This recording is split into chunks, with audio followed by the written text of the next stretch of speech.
ओम अज्ञानतिमिरान्धस्य ज्ञानञ्जनशलाकया चक्षुरुन्मिलितं येन तस्मै श्रीगुरुवे नमः। वंशाकल्पतरुभ्यश्च कृपासिन्धुभ्य एव च पतितानां पावनेभ्यो वैष्णवेभ्यो नमो नमः। श्री कृष्ण चैतन्य प्रभु नित्यानंद श्री अद्वैत गदाधर श्रीवासादि गौर भक्त वृंद। हरे कृष्णा कृष्ण कृष्णा हरे हरे, हरे राम राम राम हरे हरे। श्रील प्रभुपाद की। श्रीमद् भगवद गीता अध्याय 12 श्लोक संख्या 6 और 7। ये तु सर्वाणि कर्माणि मयि सन्न्यस्य मत्परा अनन्येनैव योगेन मां ध्यायन्त उपासते। ये तु सर्वाणि कर्माणि मयि सन्न्यस्य मत्परा अनन्येनैव योगेन मां ध्यायन्त उपासते। तेषामहं समुद्धर्ता मृत्यु संसार सागरात् भवामि न चिरात् पार्थ मय्यावेशितचेतसाम्। तेषामहं समुद्धर्ता मृत्यु संसार सागरात् भवामि न चिरात् पार्थ मय्यावेशितचेतसाम्। इस अध्याय के प्रारंभ में अर्जुन ने प्रश्न पूछा, एवं सततयुक्ता ये भक्त्यांस्त्वां पर्युपासते जे चापि अक्षरम अव्यक्तम तेषां के योगवित्तमा। जो आपके सगुण साकार की उपासना में लगे हुए हैं और जो आपके अक्षर अव्यक्त रूप के प्रति आसक्त हैं, इन दोनों में योगवित्तमा सर्वोत्तम योगी कौन है। तो भगवान ने अगले ही श्लोक में समाधान किया, मय्यावेश्य मनोजे माम नित्ययुक्ता उपासते श्रद्धया पर्योपेतास ते में युक्त तमामता। कि जो मय्यावेश्य मनोजे माम, जिसने अपने मन को मुझ में आवेशित किया है, वो श्रेष्ठ योगी है जो नित्य निरंतर मेरी उपासना में लगा हुआ, यानी सगुण साकार श्रेष्ठ है।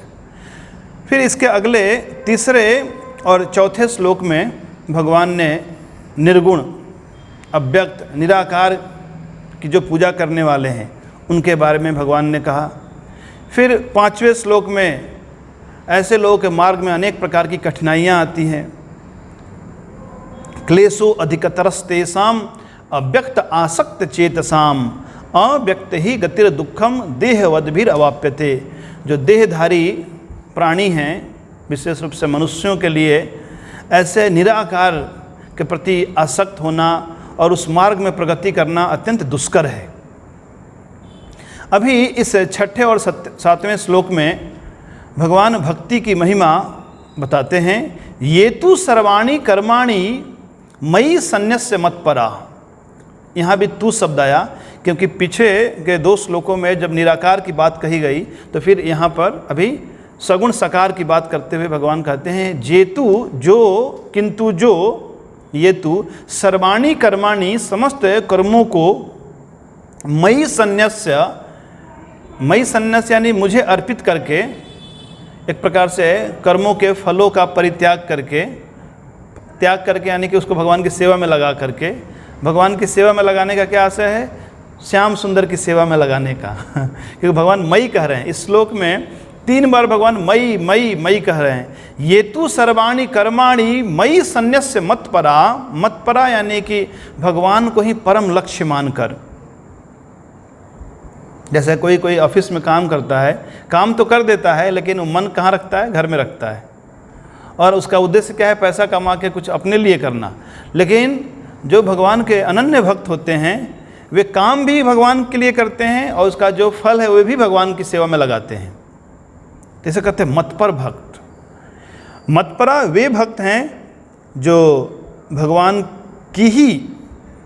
की भी नहीं, भगवान की ही एकमात्र आराधना करते हैं। यानी जिन्होंने भगवत परायण हैं ऐसे भक्तों को मतपर भक्त कहते हैं। अनन्य ये नैव योगेन, और ऐसे भक्त कौन होंगे? अनन्य भक्त होंगे जिनकी चेतना में एकमात्र श्याम सुंदर हैं, न अन्य, अनन्य। योगेन यानी भक्ति योग के द्वारा, ऐसे तो योगेन का अर्थ योग द्वारा, लेकिन ये योग कौन सा हुआ? यदि सर्वाणी कर्माणि मयि संन्यस्य मत्परा और अनन्य भक्ति, तो फिर भक्ति योग हुआ। तो अनन्य ये नहीं वह योगे न माम ध्यायन्ता उपासते। माम यानी भगवान अपने बारे में कहते हैं ध्यायन्ता, ध्यान करते हुए, ध्यान पूर्वक, उपासते यानी मेरी पूजा करते हैं। यानी जो समस्त कर्मों को यानी कि शरीर से किए गए कर्म, मन से किए गए कर्म और वाणी से किए गए कर्म, इनको भगवान को अर्पित करके और जो भी कार्य करते हैं उसका जो फल है वो भगवान को की सेवा में संलग्न करके इस प्रकार भगवान की उपासना करते हैं। तो ये तो हुआ साधक की ओर से कि भक्त क्या करता है। इसलिए हमने 2 श्लोक पढ़ा क्योंकि अभी इसका पूर्ण अर्थ नहीं निकल रहा है, बस ये करते हैं। तो उनको भगवान उनके साथ कैसे परिणाम प्रदान करते हैं उसके बारे में भगवान कह रहे हैं दूसरे इसके आगे वाले श्लोक में। तेसाम अहम समुद्धरता, तेसाम यानी उन भक्तों के, अहम यानी मैं, भगवान कह रहे हैं अपने बारे में, समुद्धरता मैं उनका संपूर्ण रूप से उद्धार कर देता हूँ। तो आप भक्ति करो सर्वाणी कर्माणी और मयि संन्यस्य मत्परा अनन्य ये नैव योगेन, भगवान का ध्यान करो, भगवान की उपासना करो, तो ये आपकी तरफ से होगा। भगवान क्या करेंगे? तेसाम अहम समुद्धरता मृत्यु संसार सागरात, मृत्यु संसार के जो सागर है, जन्म और मृत्यु का जो चक्र है, इससे आपका उद्धार करेंगे भगवान। तो ये भगवान की एक प्रकार से भक्त वत्सलता है। साथ ही साथ भवामी, कोई पूछ सकता है ठीक है भगवान करेंगे, कब करेंगे? भगवान कहते हैं न चिरात पार्थ, हे पार्थ शीघ्र ही उद्धार करूंगा। चिरात कहते हैं बहुत दीर्घकाल, चिरकाल। न चिरात यानी अति शीघ्र, भवामी मैं हो जाता हूँ, मैं बन जाता हूँ उनका उद्धार करने वाला। मैया वेशित चेतसाम, जिन्होंने अपने मन को मुझ में लगाया है।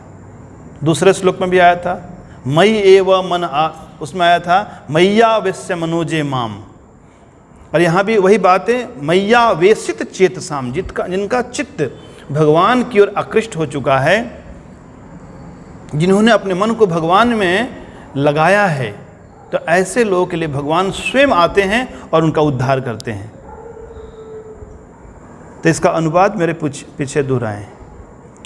किंतु जो अपने समस्त कर्मों को मुझे अर्पित करके अनन्य भाव से यानी अविचलित भाव से भक्ति करते हुए ध्यान पूर्वक मेरी उपासना करते हैं, उनके लिए हे पार्थ मैं शीघ्र ही जन्म मृत्यु के सागर से उद्धार करने वाला बन जाता हूँ। लेकिन ज्ञानियों के लिए भगवान ने ऐसा नहीं कहा, उनके लिए बहुत कष्ट है। क्लेशो अधिकतरस्तेषाम अव्यक्त आसक्त चेतसाम, उनके वहाँ भी आया था अव्यक्त आसक्त चेतसाम, और यहाँ क्या आया मैया आवेशित चेतसाम। चेतना दोनों की आवेशित है, लेकिन 5वें श्लोक में उनकी आवेशित चेतना है निराकार के प्रति, निर्गुण ब्रह्म के प्रति। तो भगवान ने कहा कि क्लेश आएंगे, अव्यक्त ही गतिर दुखम, उनकी गति भी दुखमय होगी, खाने को नहीं मिलेगा अच्छा, ऐसा नृत्य नहीं कर सकते, भगवान के सौंदर्य का अनुभव नहीं कर सकते, ऐसे धाम में भगवान की लीला स्थलियों का दर्शन नहीं कर सकते जो अव्यक्त के प्रति आसक्त रहते हैं। उनका जीवन रूखा सूखा होता है। इसलिए कि भगवान ने कहा अव्यक्त ही गतिर दुखम, एक तो करने में भी दुख और मिलने के बाद ही बस बैठे रहो, ध्यान करो, कोई आसपास में कोई संगीत नहीं, कोई सुगंध नहीं, कोई भगवत प्रसाद नहीं। भक्तों के जीवन में साधना काल में भी आनंद और सिद्ध अवस्था में भी आनंद। तो भक्ति का मार्ग हरा भरा संगीत और सुगंध से भरा हुआ मार्ग है। और भगवान कहते हैं कि मैं इनका उद्धार करता हूँ। वहाँ पे भगवान ने ऐसा कुछ नहीं कहा कि मैं उनका शीघ्र उद्धार करता हूँ कि कब करता हूँ, पर भगवान ने कहा था हाँ वे भी मेरे पास आते हैं, क्योंकि ये जो मृत्यु संसार है ये बहुत ही दुष्कर है, इसको पार करना। श्रील प्रभुपाद कहते हैं कोई कितना भी कुशल तैराक क्यों न हो, यदि वो बीच समुद्र में गिर जाए तो क्या वो बच सकता है तैरकर? कितना तैरेगा? इधर 10,000 किलोमीटर पानी, इधर 10,000 किलोमीटर पानी, चारों ओर केवल पानी पानी, कितना तैरेगा? लेकिन कोई व्यक्ति यदि आ जाए हेलीकॉप्टर लेके ऊपर से तो बच सकता है वो।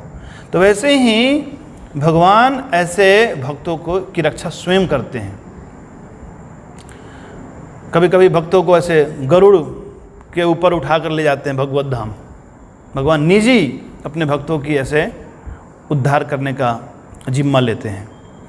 साथ ही साथ भक्तों को ये भी चिंतित रहने की आवश्यकता नहीं कि शुक्ल पक्ष है, कि सूर्य उत्तरायण दिशा में है, कि दिन का समय है। जैसे योगियों को बहुत विचार करने होते हैं शरीर छोड़ने के पहले, क्योंकि 2 प्रकार की गति होती है, एक शुक्ल गति और कृष्ण गति। तो जो शुक्ल पक्ष में दिन के समय उत्तरायण के समय शरीर का त्याग करते हैं उनको ऊर्ध्व गति होती है, और जो इसके विपरीत शरीर का त्याग करते हैं उनकी निम्न गति होती है। लेकिन भक्तों को इसकी चिंता करने की आवश्यकता नहीं है। तो इस श्लोक में भगवान ने कहा कि मई कर्माणि सर्वाणि मई संन्यस्य मत्परा, जो व्यक्ति समस्त कर्मों को मेरे लिए करता है। तो बार बार ये शब्द आता है भगवान के लिए कर्म करो, भगवान के लिए कर्म करो। तो इसका क्या आशय है? इसका बस इतना ही आशय है कि हम किसी न किसी के लिए जीते हैं। कोई अपने जिससे भी प्रेम करता है उसकी प्रसन्नता के लिए वो कार्य करता है। जैसे माता पिता बच्चों के लिए कार्य करते हैं, कितना कमाते हैं? क्या वो सब अपने लिए करते हैं? नहीं, बच्चों के लिए करते हैं। बच्चे कमाते हैं किसके लिए? माता पिता के लिए, पत्नी के लिए, जिसके प्रति उसका महत्व बुद्धि है। तो बस हमें कार्यों को बंद नहीं करना, हमें अपने महत्व को बदलना है।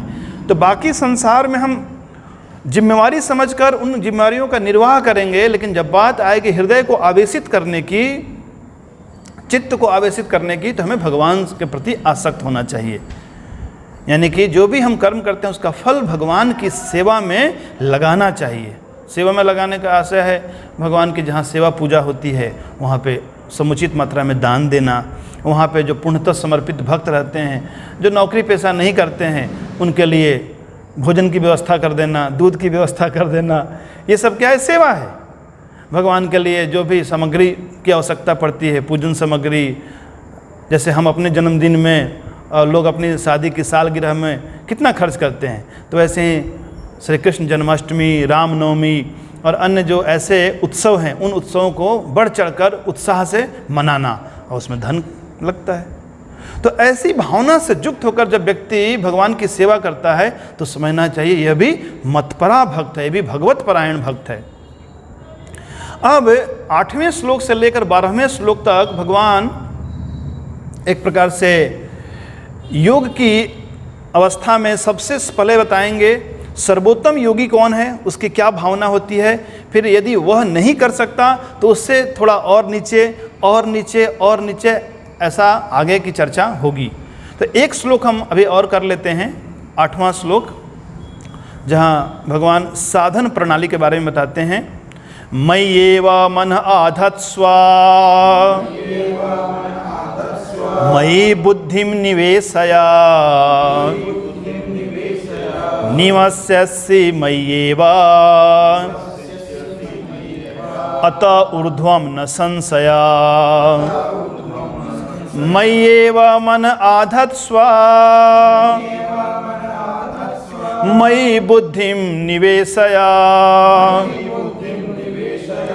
निवस्यसि मय्येव अत ऊर्ध्वं न संशय। मयि एव मन आधत्स्व, यहाँ भी आया मयि, मयि एव यानी कि मुझ में ही। एक्चुअली इसी श्लोक में 3 बार मयि शब्द आया है, पहले 3 बार नहीं आया, पहले केवल 1 बार आया है पिछले वाले श्लोक में। तो मयि एव यानी मुझ में ही मन आधत्स्व, मन को स्थिर करो। आधत्स्व यानी कि लगाओ, स्थापित करो। तो मन को कहाँ लगाना चाहिए? भगवान में लगाना चाहिए। लेकिन साधारणतः हमारा मन कहाँ लगता है? संसार में। क्योंकि मन एवं मनुष्याणाम कारणम बंध मोक्षयो, मन ही बंधन का कारण है और मन ही मुक्ति का कारण है। जैसे कोई पास में बैठा हो, हम बोलते हैं कहाँ हो? अरे तो बैठा पास में, फिर भी क्या बोलते हैं? कहाँ हो? यानी मन से वो कहीं और चला गया। और यद्यपि वहाँ बैठा हुआ है और कुछ नहीं कर रहा है, फिर भी पूछते हैं हम, तुम क्या कर रहे हो? यानी किसी ख्याल में खोया हुआ है। इसलिए कहते हैं हमारा मन जहाँ है हम वहीं हैं। तो जिस व्यक्ति ने अपने मन को भगवान में स्थिर किया है, मयि एव मन आधत्स्व मयि बुद्धिम निवेशय, साथ ही साथ बुद्धि को भी निवेश करना है। तो बुद्धि को निवेश करने का क्या आशय है?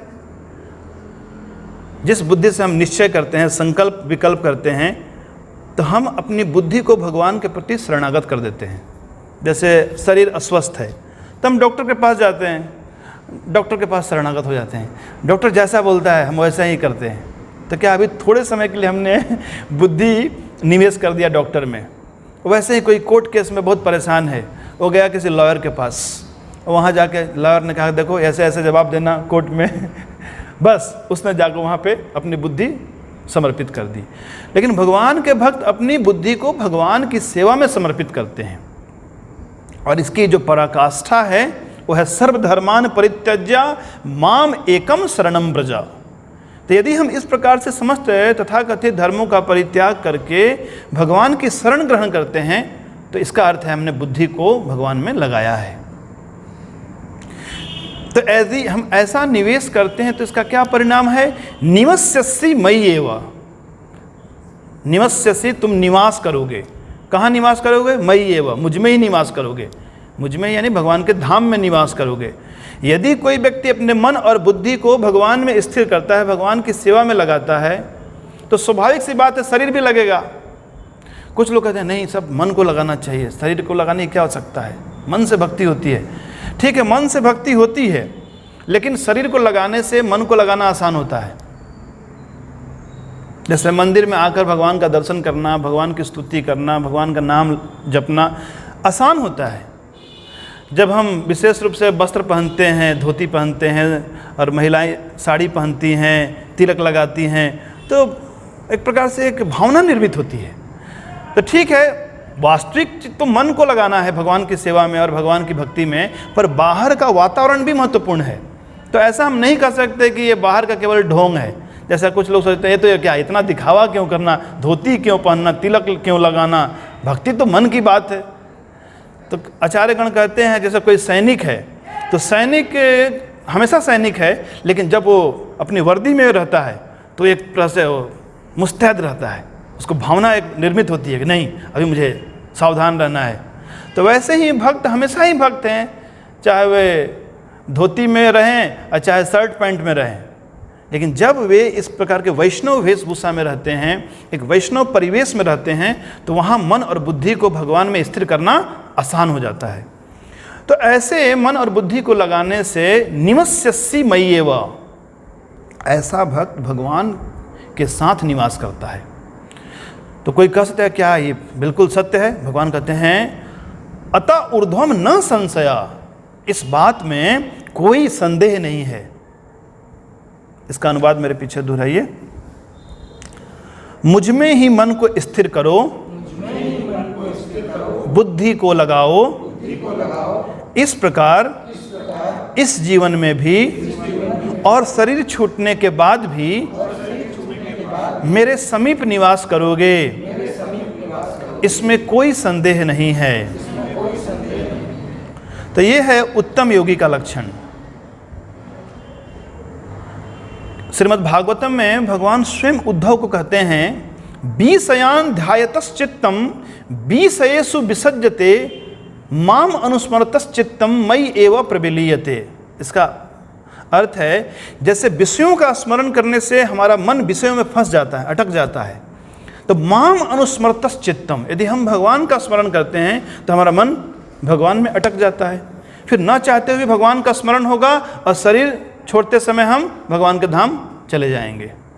कि अंत काले च मामेवा स्मरण मुक्त्वा कलेवरम, कलेवर यानी शरीर छोड़ते समय यदि हमने भगवान का स्मरण किया तो हम कहाँ जाएंगे? भगवान के लोक में जाएंगे। तो आगे जो श्लोक आने वाले हैं इसकी चर्चा हम कल करेंगे। श्रील प्रभुपाद की